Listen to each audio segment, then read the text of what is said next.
আসসালামু আলাইকুম রহমতুল্লাহি বরকাতুহ।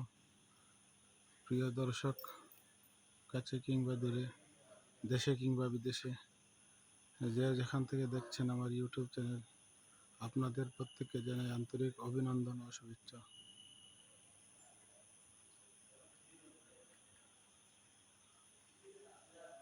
এটা হচ্ছে আমাদের মহল্লার মসজিদ, শামীমাবাদ 2 নম্বর রোডে আল জান্নাত জামে মসজিদ।